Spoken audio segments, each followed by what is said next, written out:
Hello friends, അപ്പോൾ നമ്മുടെ പുതിയ വീഡിയോയിലേക്ക് എല്ലാവർക്കും സ്വാഗതം. ഞാൻ രാവിലെ അടുക്കളയിൽ കയറി. കരിമോൾ എണീറ്റിട്ടില്ല, ആദ്യമോൻ എണീറ്റിട്ടുണ്ട്. ഇന്ന് സ്കൂളുള്ള ദിവസമാണ്, അപ്പോൾ പോകാൻ വേണ്ടിയിട്ടൊക്കെ റെഡിയാക്കണം. ഞാൻ കാടമുട്ട പുഴുകാൻ വെച്ചു, പിന്നെ വെള്ളം തിളപ്പിക്കാൻ വെച്ചു. ആദ്യം വന്നിട്ട് ചായക്കുള്ള വെള്ളം വെക്കും, പിന്നെ കുടിക്കാനുള്ള വെള്ളം വെക്കും. അപ്പോൾ ഞാൻ ചായ നേരത്തെ തിളപ്പിച്ച് വെച്ചിട്ടുണ്ടായിരുന്നു, വീഡിയോ എടുത്തിട്ടുണ്ടായില്ല. കുടിക്കാനുള്ള വെള്ളം തിളപ്പിച്ച് വെച്ചിട്ടുണ്ട്. പിന്നെ കാടമുട്ട പുഴുങ്ങി വെച്ചു. അത് കഴിഞ്ഞിട്ട് ദോശ ഉണ്ടാക്കി. ദോശ ഉണ്ടാക്കിക്കൊണ്ടിരിക്കുകയാണ്. ദോശ ഉണ്ടാക്കുമ്പോൾ 3 തരം ദോശ ഉണ്ടാക്കണം. കുട്ടി ദോശ ഉണ്ടാക്കണം, പിന്നെ പ്ലെയിൻ ദോശ ഉണ്ടാക്കണം, പിന്നെ ചെറിയ കുട്ടി ദോശ ഉണ്ടാക്കണം ആദ്യമോന് വേണ്ടിയിട്ട്. എന്നാലാണ് കഴിക്കുള്ളൂ. കണ്ടാൽ എന്തെങ്കിലും ഒരു ഇഷ്ടം തോന്നിയാൽ മാത്രമാണ് ആൾ കഴിക്കുള്ളൂ. അല്ലെങ്കിൽ നമ്മൾ വലിയ ദോശ ഉണ്ടാക്കിയിട്ട് മുറിച്ചിട്ട് കൊടുത്താലൊന്നും അതിൻ്റെ പകുതി പോലും കഴിക്കില്ല. അപ്പോൾ ഞാൻ പണിയെടുത്തോണ്ടിരിക്കുമ്പോൾ കരിമോൾ എണീറ്റപ്പോൾ വിനീഷേട്ടനെ എടുത്തുകൊണ്ട് വന്നതാണ്. അപ്പോൾ ആളെന്തോ ഉഴുന്നോടോ എന്തോ കയ്യിലുണ്ടായിരുന്നു, അത് കഴിച്ചുകൊണ്ടിരിക്കുകയാണ്.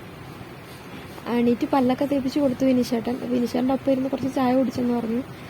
നല്ല ശീലമല്ലെന്നറിയാം, എന്നാലും ഒന്ന് പിടിച്ചിരുത്താൻ വേണ്ടിയിട്ട് ചെയ്യുന്നതാണ്. അവളുടെ വാശിക്ക് കൂട്ടു നിൽക്കുന്നതാണ്. അല്ലെങ്കിൽ ആൾ ഇരിക്കൂലേ, എൻ്റെ അടുത്ത് പറഞ്ഞൊന്ന് വാശി പിടിക്കും. അങ്ങനെ വാശി പിടിച്ചിട്ട് വന്നതാണ്. അങ്ങനെ ഓരോ തരത്തിൽ ഞാൻ ദോശ ഉണ്ടാക്കിക്കൊണ്ടിരിക്കുകയാണ്. ഇനിയിപ്പോൾ കുട്ടി ദോശ ഉണ്ടാക്കണം. ആദ്യമോന് എന്നാലാണ് കണ്ടാൽ ഇഷ്ടമായിട്ട് അവൾ കഴിക്കുള്ളൂ. കുട്ടികൾ കഴിക്കുന്ന രീതിയിൽ ഉണ്ടാക്കി കൊടുക്കണമല്ലോ. ഈ പ്രായത്തിന് ഇനിയിപ്പോൾ അവരെന്ത് വിചാരിച്ചാലും അവർക്ക് കഴിക്കാൻ തോന്നുന്ന രീതിയിൽ ഉണ്ടാക്കി കൊടുത്താലേ അവർ കഴിക്കുള്ളൂ. നമ്മൾ ചീത്ത പറഞ്ഞതുകൊണ്ട് എന്താ പറയുക, അവരുടെ വാശിക്ക് കൂട്ട് നിൽക്കാതിരുന്നത് കൊണ്ടൊന്നും അവർ ഭക്ഷണം കഴിക്കില്ല. അവർക്ക് കഴിക്കാൻ തോന്നണം. അപ്പോൾ ആ രീതിയിൽ ഉണ്ടാക്കി കൊടുക്കുന്നത്. സാമ്പാറാണ്. അപ്പോൾ ആദ്യമോന് ഇഷ്ടമാണ് സാമ്പാർ. അത് ഇന്നലെ വൈകിട്ടുണ്ടാക്കിയ സാമ്പാറാണ്. അപ്പോൾ ഞാൻ കുറച്ച് മാറ്റി വെച്ചാണ്. രാവിലെ എന്തായാലും ദോശ വീട്ടിലാണല്ലോ ഉണ്ടാക്കുന്നത്, അപ്പോൾ അവർ അതിൻ്റെ കൂട്ടത്തിൽ കൊടുക്കാമെന്ന് വിചാരിച്ചിട്ട് മാറ്റി വെച്ചാണ്. പിന്നെ കനിമോളയും കൊണ്ട് ഞാൻ ഹോളിൽ വന്നു. വിനീഷേട്ടൻ ആദ്യമോനെ എണീപ്പിച്ച് പല്ലൊക്കെ തേച്ച് റെഡിയാക്കി. അങ്ങനെ കനിമോളെ ഞാൻ അവിടെ ഇരുത്തി. കളിക്കാനായിട്ട് ഒന്നും കിട്ടിയില്ല. അപ്പോൾ ഇതെടുത്ത് വെച്ച് കളിച്ചുകൊണ്ടിരിക്കുകയാണ്. രണ്ടാളും എന്തൊക്കെയോ വർത്താനമൊക്കെ പറയുന്നുണ്ടായിരുന്നു. ആദ്യമോൻ എന്തെങ്കിലും എടുത്താൽ അപ്പോൾ കനിമോക്ക് വേണം, കനിമോൻ എന്തെങ്കിലും എടുത്താൽ അപ്പോൾ ആദ്യമോൻ വേണം. ആകെ ബഹളമാണ് ഇവിടെ. ഒരാൾ സ്കൂളിൽ പോകുന്നത് വരെ ഇവിടെ രാവിലെ നല്ല ബഹളമാണ്. സ്കൂളിൽ പോയി കഴിഞ്ഞാൽ പിന്നെ അവൾ കുറച്ച് നേരം ഉറങ്ങും. 11 മണിയൊക്കെ ആകുമ്പോൾ ഉറങ്ങും. പിന്നെ എണീറ്റ് വന്നാൽ പിന്നെ അവളും ബഹളം തന്നെയാണ്. എൻ്റെ നേരം പോകും, പക്ഷെ ഒന്നിനും നേരമില്ല. അങ്ങനത്തെ ഒരവസ്ഥയാണ്. അപ്പോൾ ഞാൻ വീഡിയോ എടുത്തപ്പോൾ ആൾക്ക് ഇഷ്ടമായില്ല. വീഡിയോ എടുക്കണ്ടെന്ന് പറഞ്ഞിട്ട് എൻ്റെ പിന്നിൽ വന്നിരിക്കുകയാണ്. ചില സമയം എൻ്റെ ഫോൺ എടുത്തിട്ട് തന്നെ പോയിട്ട് വീഡിയോ ഒക്കെ എടുക്കും. ഹായ് ഗോയ്സ്, ആദുട്ടി ഇത് ചെയ്യണം അത് ചെയ്യണം എന്നൊക്കെ പറഞ്ഞ് ആളെ തന്നെ ആദുട്ടി എന്നാട്ടോ വിളിക്കുന്നത്. മറ്റേ ക്യൂൻ എന്ന് പറയുന്ന സിനിമയിൽ ക്യൂൻ തന്നെയല്ലേ, അതിൽ സാനി അയ്യപ്പൻ്റെ ക്യാരക്ടർ എപ്പോഴും ചിന്നു എന്ന് സ്വയം പറയില്ല. അതുപോലെ എൻ്റെ മോനെപ്പോഴും സ്വയം ആദുട്ടിയുടെ പേനേട്ടാ, ആദുട്ടിയുടെയാണ് കേട്ടോ, ആദുട്ടി എന്ന് പറഞ്ഞുകൊണ്ടേയിരിക്കും. പുറത്ത് പോയാൽ പുറത്തുള്ള ആൾക്കാരോട് എൻ്റെ ഞാൻ എന്നൊക്കെ പറയും. പക്ഷെ വീട്ടിൽ കൂടുതലും ആദുട്ടി എന്ന് പറഞ്ഞുകൊണ്ടിരിക്കും.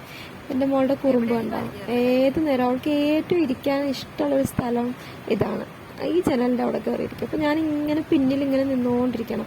എൻ്റെ ഒരു പണി നടക്കില്ല എന്നുള്ളതാണ്. എവിടെയെങ്കിലും ആളെ ഇരുത്തിയിട്ട് പോയിട്ട് എന്തെങ്കിലും ചെയ്യാമെന്ന് വിചാരിച്ചാൽ എൻ്റെ പണി നടക്കില്ല.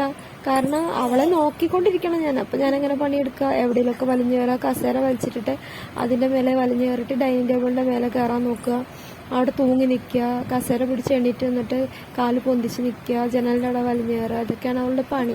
അപ്പം ഞാനിങ്ങനെ പിന്നിൽ തന്നെ നിൽക്കണം. അവളെ എവിടെയെങ്കിലും ഇരുത്തിയിട്ട് എൻ്റെ പണികൾ എടുക്കാമെന്ന് വിചാരിച്ചാൽ അതൊരിക്കലും നടക്കുന്ന കാര്യമല്ല. പിന്നെ അടുക്കളയൊക്കെ കൊണ്ട് ഇരുത്തിയാൽ ഞാൻ കുറച്ച് ഉപ്പൊക്കെ കളിക്കാൻ കൊടുക്കും. അപ്പോൾ അതും കൊണ്ട് കുറച്ച് നേരം ഇരിക്കും. നല്ല ഇഷ്ടമാണ് ഉപ്പിൽ കളിക്കാൻ. അതുകൊണ്ട് കുറച്ച് നേരം ഇരിക്കും. അപ്പോൾ ഞാൻ എന്തെങ്കിലും ചെയ്യും. പക്ഷെ പിന്നെ എൻ്റെ പിന്നാലെ തന്നെ അവൾ വരും. 5 മിനിറ്റൊക്കെ അതുകൊണ്ടിരിക്കുള്ളൂ. പിന്നെ ഇതിപ്പോൾ ആദ്യമോൻ കഴിക്കുകയാണ്. ആദ്യമോൻ ഇതുപോലെ മുട്ട കൊടുത്തപ്പം കുറച്ച് മുട്ട എടുത്ത് ദോശയ്ക്ക് ഉള്ളിൽ വെച്ച് സാമ്പാർ മുക്കി കഴിക്കും. അവൻ കഴിക്കുന്ന കാണാൻ പ്രത്യേക രസമാണ് കേട്ടോ. ഒരു അച്ചടക്കത്തോടെയാണ് ഭക്ഷണം കഴിക്കുള്ളൂ. പിന്നെ കനിമോളെ ഞാൻ കൊണ്ട് താഴെ ഇരുത്തി, അല്ലെങ്കിൽ അവനെ ശല്യം ചെയ്തുകൊണ്ടിരിക്കും. അവനെയും കഴിക്കാൻ സമ്മതിക്കില്ല. അങ്ങനെ പിന്നെ വിനീഷേട്ട കുളിച്ചിട്ട് വന്നപ്പോഴത്തേനും അവൾ അച്ഛനെ കണ്ടപ്പോൾ നേരെ അച്ഛൻ്റെ അടുത്ത് പോവാണ്. അച്ഛനോട് എടുക്കാൻ പറയാൻ വേണ്ടിയിട്ട് ഓടിപ്പോയതാണ്. അപ്പോൾ വിനീഷേട്ടൻ തിരിഞ്ഞു പോയി. പിന്നെ വന്നിട്ട് അവളെ എടുക്കും, അല്ലെങ്കിൽ അവൾ കാലെ പിടിച്ച് തൂങ്ങും. എടുത്തില്ലെങ്കിൽ പിണങ്ങിയിട്ട് കാണിക്കുന്നതാണ് അത്. അച്ഛൻ നോക്കിയില്ല അതിന്. പിന്നെ വിനീഷേട്ടനെ എടുത്തു. അതിനിടയ്ക്ക് വിനീഷേട്ടൻ ഇങ്ങോട്ട് വരുന്നത് എനിക്ക് വായിൽ വെച്ച് തരാനായിട്ടോ ദോശ. അപ്പോൾ വിനീഷേട്ടൻ കഴിക്കുമ്പോൾ അതിനിടയിൽ കൂടെ എനിക്ക് വായിൽ വെച്ച് കൊണ്ട് തരും. അപ്പോൾ ഞാനും കഴിക്കും. അപ്പോൾ ഞങ്ങളുടെ ഭക്ഷണം കഴിക്കൽ അങ്ങനെ കഴിയുമല്ലോ എന്ന് വിചാരിച്ചിട്ടാണ്. എല്ലാ ദിവസവും ഇല്ല കേട്ടോ, ചില ദിവസങ്ങൾ ഭയങ്കര തിരക്ക് പിടിച്ച ദിവസമാണ്. ഇതിപ്പോൾ വൈകി, ആദ്യമോനെ എണീക്കാനൊക്കെ വൈകിയ കാരണം അങ്ങനെ. അപ്പോൾ അതിനിടയ്ക്ക് എനിക്ക് വായിൽ വെച്ച് തരികയാണ്. അല്ലെങ്കിൽ ഇവരൊക്കെ പോയി കഴിഞ്ഞാൽ കനിമോളെ ഉറക്കി 11 മണിയൊക്കെ ആവും ഞാൻ ഭക്ഷണം കഴിക്കുമ്പോൾ രാവിലത്തെ. പിന്നെ അതൊക്കെ കഴിഞ്ഞു അവർ സ്കൂളിലൊക്കെ പോയി കഴിഞ്ഞപ്പോഴത്തേനും ഞങ്ങൾ പിന്നെ അടുക്കള വന്നു. ഇതിനുള്ളിൽ ഞാൻ അവൾ ഉറങ്ങിയായിരുന്നു കേട്ടോ. ഉറങ്ങിക്കഴിഞ്ഞപ്പോൾ ഞാൻ പോയി തുണിയൊക്കെ കഴുകിയിട്ടു. അത് കഴിഞ്ഞ് വന്നപ്പോൾ അവളെന്നാ ഭക്ഷണം ഉണ്ടാക്കാൻ അവൾ കുറേ തുണി കഴുകാനുണ്ടായിരുന്നു. അപ്പോൾ അവൾ ഉറങ്ങുമ്പോൾ അതങ്ങനെ ചെയ്തു. അപ്പോൾ അവൾ എണീറ്റ് വന്നപ്പോൾ അവൾക്ക് നല്ല ഇഷ്ടമാണ് ക്യാരറ്റ്. അപ്പോൾ ഞാൻ ക്യാരറ്റ് കുറച്ച് ഉപ്പും മുളക് പൊടിയും മഞ്ഞൾപ്പൊടി ഇട്ടിട്ട് വെള്ളം ഒഴിച്ചിട്ട് വേവിക്കാൻ വെക്കും. വെന്ത് കഴിയുമ്പോൾ കുറച്ച് വെളിച്ചെണ്ണ ഒഴിച്ചിട്ട് വാട്ടിയെടുക്കും. അവൾക്ക് കൊടുക്കാൻ വേണ്ടി അങ്ങനെ ചെയ്യുക. അത് പിന്നെ കൈപ്പയ്ക്കാൻ ഞാൻ വറുത്ത് വെച്ചാണ്. ചോറ് ഇന്നലത്തെ ചോറായിരുന്നു. അത് ഞാൻ പിന്നെ രാവിലെ തിളപ്പിച്ച് ഊറ്റിയെടുക്കാമെന്ന് വിചാരിച്ചു. അങ്ങനെ ചെയ്തു. അവളൊക്കത്തെ ഉണ്ട് കേട്ടോ. എൻ്റെ അടുക്കളയിലെ പണി എല്ലാ പണിയും ഇങ്ങനെ ഒക്കത്ത് വെച്ചിട്ട് തന്നെ ആവും. അവൾക്ക് പേടിയാണ്. ഞാൻ എവിടെയെങ്കിലും എടുത്ത് തിരിഞ്ഞാൽ ഞാൻ എവിടെയെങ്കിലും പോകുമോ എന്നുള്ളൊരു പേടിയാണെന്ന് തോന്നുന്നുണ്ട്. എങ്ങോട്ടും തിരിയാൻ പറ്റില്ല. അവളെ ഹോളിൽ ഇരുത്തിയിട്ട് റൂമിലേക്കും കൂടെ എനിക്ക് തിരിയാൻ പറ്റില്ല. പിന്നെ ഞാനിപ്പോൾ കുറച്ച് ഉപ്പൊക്കെ എടുത്ത് സ്പൂണും കൊടുത്ത് കളിക്കാൻ അവിടെ ഇരുത്തിയിട്ട് ഞാൻ പിന്നെ കായ അരിഞ്ഞെടുക്കായിരുന്നു. കായ ഉപ്പേരി വെക്കാമെന്ന് വിചാരിച്ചിട്ട്. എനിക്ക് നല്ല ഇഷ്ടമാണ് കേട്ടോ. അപ്പോൾ ഞാനതങ്ങനെ ഉപ്പേരി വെക്കാമെന്ന് വിചാരിച്ചിട്ട്. പക്ഷെ ഇത് പകുതി ഞാനിങ്ങനെ തോല് കളഞ്ഞുകൊണ്ടിരിക്കുമ്പോൾ തന്നെ ആളെൻ്റെ കാലിൽ വന്ന് തൂങ്ങി എടുക്കാൻ പറഞ്ഞിട്ട്. അങ്ങനെയാണ് ഒരു പണി നമുക്കങ്ങനെ മുഴുവനായിട്ട് ചെയ്യാൻ പറ്റില്ല. മുഴുവനായിട്ടുള്ള പകുതി പോലും ചെയ്യാൻ പറ്റില്ല. അപ്പോഴത്തേക്ക് ആൾ എണീറ്റ് വരും. കണ്ടില്ല, എൻ്റെ അടുത്ത് വന്നിട്ട് ഒരു കഷ്ണം ഞാൻ കയ്യിൽ കൊടുത്തു. അപ്പോൾ അത് പിടിച്ചിട്ട് എടുക്കാൻ പറയാണ് എന്നോട്. എടുത്തു എന്ന് പറയാണ്. താഴെ നിർത്താൻ എന്ത് കൊടുത്താലും ആൾ പിന്നെ സമ്മതിക്കില്ല. പിന്നെ ഞാൻ എടുത്തിട്ട് തന്നെയാണ് ഞാൻ ബാക്കിയൊക്കെ ചെയ്തത്. അരിയുന്നതൊക്കെ ഞാൻ അവളെ കയ്യിൽ വെച്ചിട്ട് തന്നെയാണ്. കണ്ടില്ലേ, ഞാനൊരു സവോള അരിയാൻ എടുത്താണ്. അപ്പോൾ ഒരു 100 പ്രാവശ്യം അവൾ അത് കൈ അവിടെ കൊണ്ടുവരും. അപ്പോൾ കത്തി കൊണ്ട് മുറിയുമല്ലോ എന്ന് പേടിച്ചിട്ട് ഞാൻ തട്ടി മാറ്റും. ഇടയ്ക്ക് ഞാൻ ഇങ്ങനെ വഴക്കൊക്കെ പറയപ്പോൾ അങ്ങനെ ആൾ കുറച്ച് നേരം അടങ്ങിയിരിക്കും, വീണ്ടും വന്ന് പിടിക്കും, അങ്ങനെയൊക്കെ ചെയ്യും. ഞാൻ അരിയുമ്പോൾ ഒരു കുറേ പ്രാവശ്യം ഉള്ളൊന്ന് പിടിക്കാൻ നോക്കിയിരുന്നു. അപ്പോൾ അങ്ങനെ തന്നെയൊക്കെ പറ്റുള്ളൂ. മര്യാദയ്ക്ക് ഒന്നും ചെയ്യാൻ പറ്റില്ല ഇവളെ വെച്ചിട്ട്. നോക്കാനും വേറെ ആളൊന്നും ഇല്ലാത്തത് കാരണം നല്ല ബുദ്ധിമുട്ടാണ്. പിന്നെ ഞാൻ അതിൽ നിന്നൊരു സവോളയുടെ കഷ്ണം എടുത്ത് കൊടുത്തിട്ടാണ്. അതൊക്കെ നല്ല ഇഷ്ടമാണ്, അതൊക്കെ തിന്നോളും. അപ്പം അതെൻ്റെ നിന്ന് മേടിച്ചിട്ട് കത്തി മേടിക്കാൻ നോക്കുകയാണ്. അപ്പം ഞാൻ കൊടുത്തില്ല. അതിന് വേറൊരു സവോള കഷ്ണം മുറിച്ച് കൊടുത്തു. അപ്പോൾ ആൾ പിന്നെ അത് കടിച്ചോണ്ട് വന്ന് കുറച്ച് നേരം. ആ സമയം കൊണ്ട് ഒരു സവോള ഞാൻ അരിഞ്ഞെടുത്തു. എന്തൊക്കെയോ ഞാൻ മറന്നു പോകും സത്യത്തിൽ കുക്ക് ചെയ്യുമ്പോൾ. കാരണം ഇവളെൻ്റെ ഒക്കെ തിരിക്കല്ല. അപ്പം എന്തൊക്കെയോ പലതും ഞാൻ മിസ്സാക്കിയാണ് ഓരോ കറിയും വെക്കാറ്. പിന്നെ എനിക്ക് വേണ്ടി മാത്രമാണ് ഉച്ചക്കത്തെ കലാപരിപാടികൾ. അവരൊക്കെ വന്നാൽ വൈകിട്ട് വിനീഷറിനും അതുമോനും ഗോതമ്പ് എന്തെങ്കിലും ദോശയോ ചപ്പാത്തി പുട്ട് അങ്ങനെയൊക്കെ കഴിക്കാൻ പാടുള്ളൂ. അപ്പം ഞാൻ അതാണ് കൊടുക്കുക. അപ്പം ഞങ്ങളും അത് തന്നെയാവും കഴിക്കുക. കനിമോക്ക് പിന്നെ ചോറ് കൊടുക്കാൻ നോക്കും, കഴിക്കില്ല.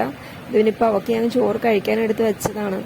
അത് കഴിക്കുമെന്നില്ല കേട്ടോ. അതിൽ ക്യാരറ്റ് കുറച്ചൊക്കെ പെറുക്കി തിന്നും. ഇത് ഞാൻ പിന്നെ ഇത്രയും തുണി ഞാൻ കഴുകിയിട്ട്. ഇവിടെ മാത്രമല്ല, അപ്പുറത്തുണ്ട്, റോഡിൻ്റെ അപ്പുറത്തെ സൈഡൊക്കെ ഉണ്ട്.